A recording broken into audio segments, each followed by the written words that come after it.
आज की short analysis में हम डिस्कस करेंगे LIC हाउसिंग फाइनेंस स्टॉक के ऊपर। दोस्तों ये स्टॉक अगर आप देखो तो सितंबर 2024 से करेक्शन के अंदर चल रहा है। मोटा मोटी देखो तो दोस्तों पूरे 2 महीने इसने करेक्शन में बिता दिए और करेक्शन में भी दोस्तों दोनों तरह का करेक्शन दिया, प्राइस वाइज टाइम वाइज दोनों।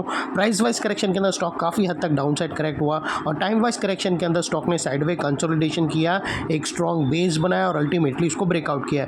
और फिलहाल ये स्टॉक को देखो तो दोस्तों यहाँ पर मल्टीपल पॉजिटिव फैक्टर्स एक साथ ब्रेकआउट हुए हैं, जिसके तहत ये स्टॉक करंट लेवल से अपसाइड में 8 से 10% रनअप के लिए रेडी है।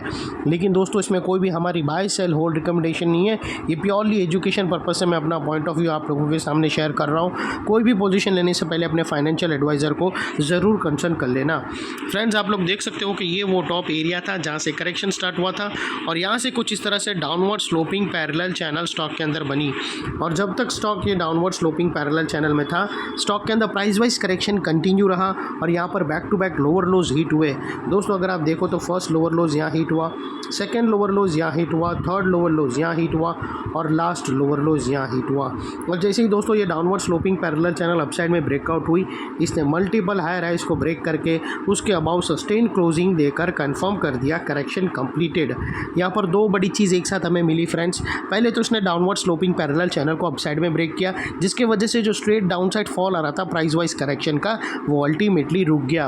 और थर्ड दोस्तों इसके अंदर जो back to back lower lows hit हो रहे थे, वो चेन को तोड़कर उसके अगेंस्ट में first time higher highs register किया क्लोजिंग बेसिस पे, जो हमें कंफर्म करता है कि स्टॉक के अंदर बॉटम लग गई है, करेक्शन कंप्लीटेड और ट्रेंड इसका चेंज हो चुका है। करेक्शन का ट्रेंड बाई साइड की तरफ शिफ्ट हो चुका है। अनलेस एंड अनटिल यहाँ पर कोई नया लोअर लोज ना मिले या फिर पुराने लोअर लोज के नीचे क्लोजिंग ना मिले, तब तक हम यही मानकर चलेंगे कि यहाँ पर बॉटम लग गई है और करेक्शन कंप्लीटेड। और दोस्तों बात कर लेते हैं अभी यहाँ पर डाइवर्शन का। तो फ्रेंड्स अगर आप RSI डालकर चेक करो तो दोस्तों आप लोगों को यहाँ पर क्लियरली पॉजिटिव डाइवर्शन विटनेस होगा। प्राइस एक्शन के जो लोअर लो स्विंग है दोस्तों अगर आप देखो तो वो डाउन साइड में टिल्ट हुए हैं और वही दोस्तों RSI के लोअर लोज देखो तो वो अपसाइड में टिल्ट हुए हैं और यहाँ से हमें ब्रेकआउट मिला है जो एक अपसाइड मोमेंटम पंप कर सकता है स्टॉक के अंदर। और अल्टीमेटली दोस्तों बात कर लेते हैं यहाँ पर चार्ट पैटर्न का। तो फ्रेंड्स अगर आप देखो तो यहाँ पर हमें एक ज़बरदस्त दोस्तों पैरेलल चैनल यहाँ पर ब्रेकआउट होते हुए यहाँ से विटनेस होती है और वो कुछ इस तरह से है। और दोस्तों ये जो इनसाइड रेंज है पैरेलल चैनल की दोस्तों ये तकरीबन 7 से 10% के बीच में, 7 से 9% के बीच में आती है। जैसे ही दोस्तों ये नेकलाइन के ऊपर सस्टेन मूव स्टार्ट करेगी तो स्टॉक 7 to 8% तक अपसाइड रनअप देगा। और दोस्तों इसकी जो नेकलाइन है वो समवेयर अराउंड 630 के आसपास आती है, जिसको हम येलो में कर देंगे। और अपसाइड में जो इसके टारगेट निकल कर आते हैं वो अभी सीधा 680 के आसपास के आते हैं। और दोस्तों यहाँ पर ये तकरीबन 8% का है। और दोस्तों एक और चीज़ याद रखना, जैसे ये स्टॉक 685 के ऊपर सक्सेसफुली क्लोजिंग देगा तो ये स्टॉक के अंदर एक हायर टाइम फ्रेम की बड़ी पैटर्न भी ब्रेकआउट होंगी, जिसके बाद दोस्तों ये स्टॉक के टारगेट और भी अपसाइड में रिवाइज्ड होंगे और अल्टीमेटली ये स्टॉक एक डबल धमाका का कैंडिडेट भी बन सकता है।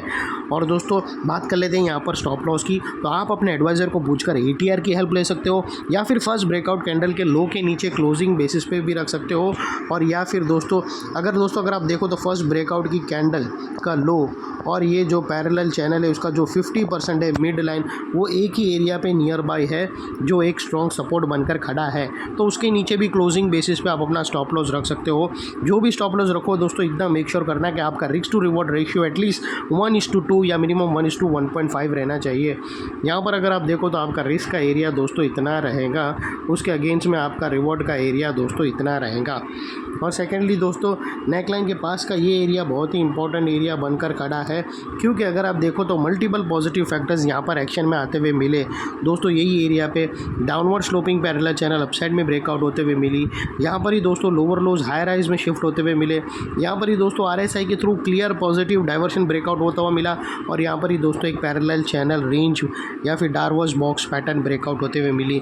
तो वो लिहाज से दोस्तों जो एरिया अभी तक एक स्ट्रॉन्ग रेजिस्टेंस था वो अल्टीमेटली स्ट्रॉन्ग सपोर्ट बनकर खड़ा है।